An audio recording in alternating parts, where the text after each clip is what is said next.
Assalamualaikum, di sharing kali ini seputar saat anak jatuh cinta.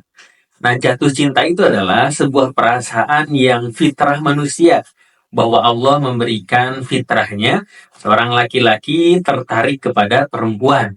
Dan begitu pun sebaliknya perempuan tertarik kepada laki-laki. Ini berbicara perasaan dan itu adalah fitrah. Maka berbicara dengan perasaan, sebenarnya ada tahapan-tahapannya.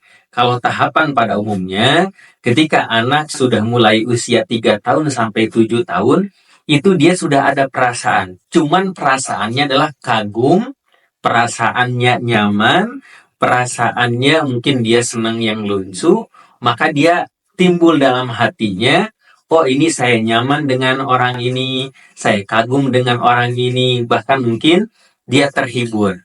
Maka ini peran keluarga sangat penting. Hadirnya ayah, hadirnya bunda, bahkan lingkungan sekitar, ini harus hadir dalam lingkungan anak, sehingga kekagumannya, rasa nyamannya ada dalam keluarga. Lalu ketika anak usia 8 tahun sampai 10 tahun, ini sudah mulai masuk SD. Maka di sini sudah ada, kalau bahasa anak mudanya naksir gitu ya. Dia sudah melihat fisik, dia sudah melihat perhatian, dia udah mulai meniru. Siapa sih yang aku suka, bagaimana sih orang yang disukainya, maka di usia ini udah ada naksir bahasanya, ketertarikan secara fisik. Maka di sini peran penting daripada pergaulan. Maka kita sebagai orang tua nyikapinya bagaimana pergaulan anak ini. Jangan sampai dibiarkan, tapi kita lihat dengan anak ketertarikan dengan lawan jenisnya ini, apakah baik dan tidak, dan pergaulannya seperti apa. Lalu setelah itu anak semakin gede, anak usia SMP mungkin ya 11 sampai 13 tahun. Maka di sini yang namanya adalah pubertas ya. Jadi masuk remaja awal atau masuk usia remaja. Di sana bagaimana sudah ada yang dinamakan mungkin jatuh cinta, mungkin ada di sana cemburu, mungkin ada kesel, kecewa ya. Disitulah usia SMP ini. Nah, di usia SMP ini harus waspada orang tua, waspada dari apa? Media sosialnya, dari chattingnya, dari mungkin segala sesuatu yang membuat anak kita ini, yaitu bagaimana bisa celaka atau mungkin boleh jadi pergaulan yang tidak baik. Maka kita harus waspada sebagai orang tua.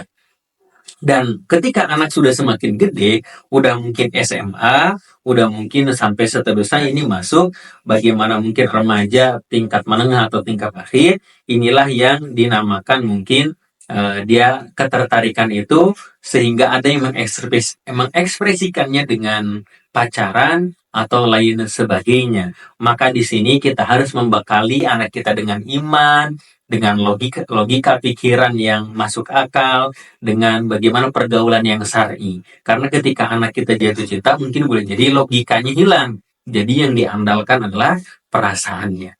Maka ketika kita tahu, oh ini tahapannya loh, anak saya udah sampai mana, bahkan mungkin boleh jadi anak kita sudah pengen mengenal lebih jauh, sampai tadi pacaran, sampai mungkin dia berani berangkat bersama lawan jenisnya.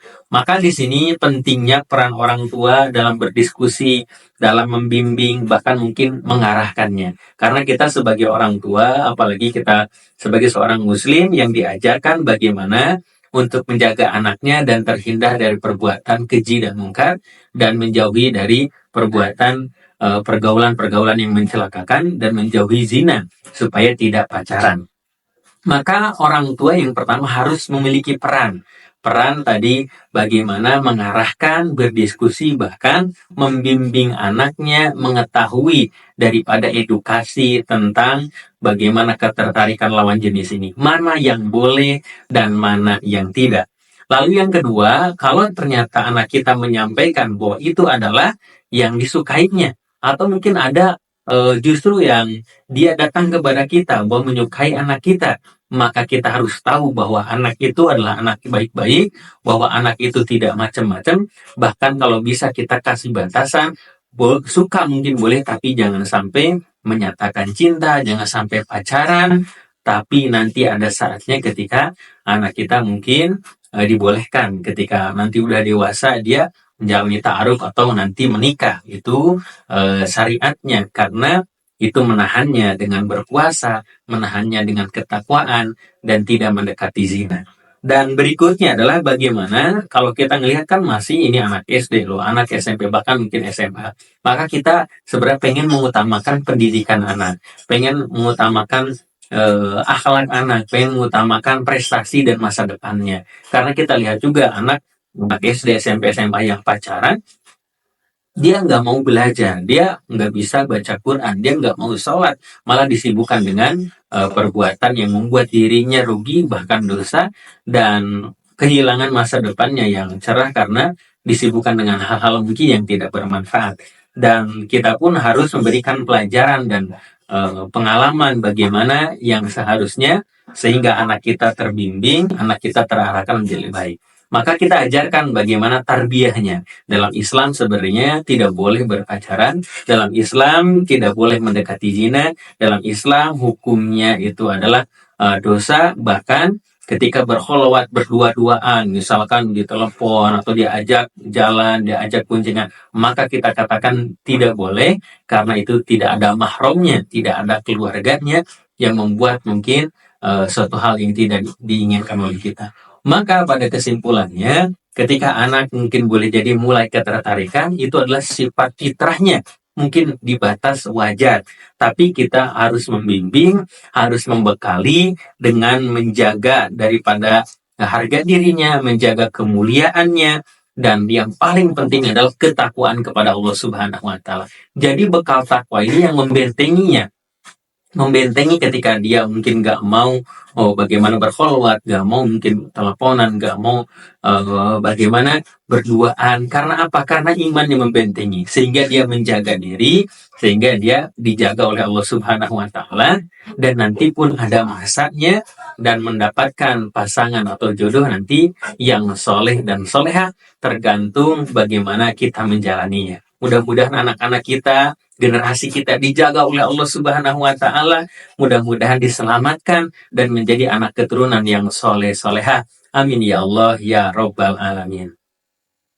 Oh iya, kami punya program safari dakwah bagi Anda yang memiliki masjid, majlis taklim, sekolah, dan lain sebagainya, berkesempatan untuk mengadakan kegiatan parenting, kajian Islam, seminar, dan lain sebagainya.